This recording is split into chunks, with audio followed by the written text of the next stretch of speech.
Mariah Carey was born in New York.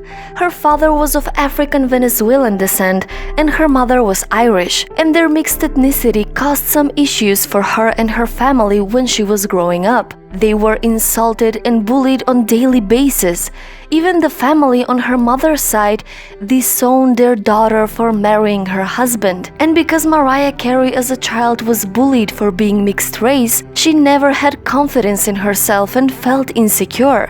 I have always had low self-esteem. In search of a more peaceful life, her family was moving from place to place. And unfortunately, when Carey was only 3 years old, her parents divorced, and her single mother had to take care of the family alone. So she worked as many jobs as she can. Mariah Carey began singing when she was only 3 years old, and her mother, who was a voice coach and an opera singer, noticed the amazing potential and started coaching her. And when she was only 6, Mariah started performing on talent shows. After graduating from high school, Mariah moved to Manhattan to pursue singing. And while she was writing songs and working on fulfilling her dream, she also had to support herself, so she worked all kinds of jobs. She was a waitress, a coat check girl, hair sweeper in hairdressing salons, and she also studied cosmetology. Mariah was very poor at that time, and it was one of the hardest periods of her life. I remember it not being easy getting a record deal, making demos in the middle of the night, sleeping on the floor in the studio, being broke with no food. She started her career as a backup singer, and after completing her demo tape, she was religiously trying to pass it out to music labels, but failed each and every time. But one time, she had a chance to hand her demo to the head of Columbia Records, and they were interested and immediately signed her. And that was the beginning of an amazing journey to success. Carey has sold more than 200 million records worldwide.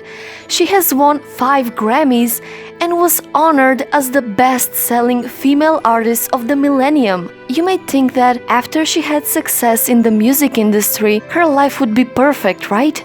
No. All that time, even when she was at the top of her career, she was suffering in silence. In 2018, she shared her story of her long-time battle with bipolar II disorder, also called manic depression. She lived with this condition for 17 years, and it took a lot of time to accept it. Until recently, I lived in denial and isolation and in constant fear someone would expose me. It was too heavy a burden to carry, and I simply couldn't do that anymore.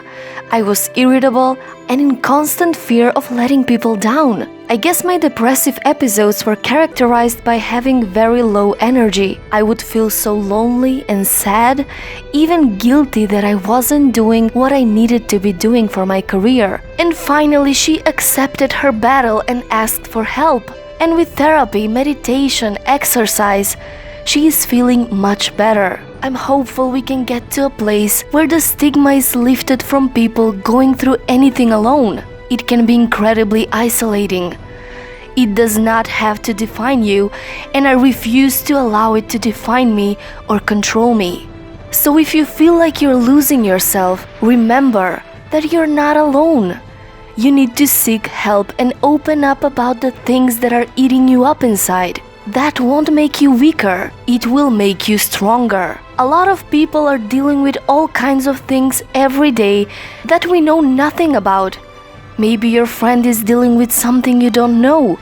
So be open and don't be afraid. I know you feel tired, you feel weak, and you're close to breaking. But there's an amazing force and strength within you, even though you feel like giving up. So please, keep fighting. So, what's your story?